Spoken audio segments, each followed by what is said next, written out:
আমি তার কাবিননামা চাইলাম যে তার বিয়েটা হয়েছে ঠিক 2 দিন আগে এবং আমি সেখানে অবাক করা তথ্য দেখলাম 16 লাখ টাকা কাবিন। এই যে 16 লাখ টাকা দেনমোহর এবং ডিভোর্স, 2 দিন আগে বিয়ে। আমি মেয়েটিকে জিজ্ঞেস করলাম যে 2 দিন আগে আপনি বিয়ে করেছেন, এখন ছেলেটাকে ডিভোর্স দিতে চান, আসলে উদ্দেশ্যটা কি? মেয়েটি তখন মুস্কি হাসে। সে মুস্কি হাসি থেকে আমি আইনজীবী হিসেবে বুঝে নিলাম এটা হচ্ছে তার একটা ব্যবসা। এভাবে দেনমোহরের নামে অনেক ব্যবসায়ী মেয়েকে আমরা আমাদের সমাজে দেখতে পাই। হঠাৎ করে আমার চেম্বারে একটি মেয়ে আসলো। মেয়েটি দেখতে খুবই সুন্দর, অসাধারণ, মানে যে কোনো ছেলের দেখলেই আসলে পছন্দ হবে। মেয়েটি আসলে আমার কাছে আসছে ডিভোর্স দেওয়ার জন্য। এ ব্যাপারে আমার সাথে যোগাযোগ করে সে আসলো। আমি তার কাবিননামা চাইলাম। কাবিননামা দেখে আমি দেখলাম যে তার বিয়েটা হয়েছে ঠিক 2 দিন আগে। তখন আমি তাকে জিজ্ঞেস করি যে আপনি এত দ্রুত অর্থাৎ 2 দিনের ব্যবধানে বিয়ে করে কেন ডিভোর্স দিতে চাচ্ছেন? এবং আমি সেখানে অবাক করা তথ্য দেখলাম। সেটা হচ্ছে যে সেখানে দেখলাম যে আমি প্রায় 16 লাখ টাকা কাবিন, সেখানে 16 লাখ টাকা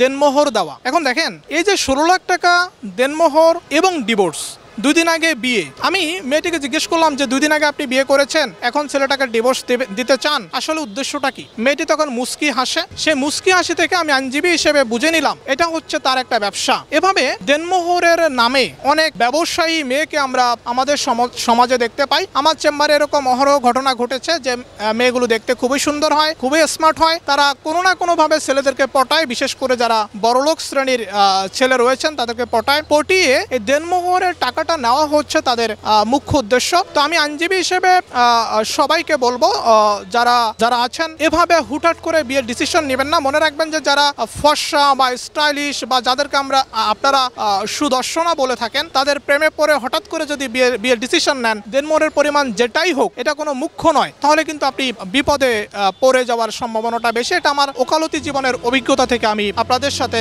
শেয়ার করলাম। অনেক সুন্দরী মেয়ে একই সাথে একটা ছেলের সাথে রিলেশন করতেছে, একই সাথে বাড়ে যাচ্ছে। তো এরকম ঘটনা কিন্তু ঘটতেছে। এই ব্যাপারে একটা ছেলেকে একটু সময় নিয়ে পদক্ষেপটা নিতে হবে, বিয়ের সিদ্ধান্তটা সময় নিয়ে নিতে হবে।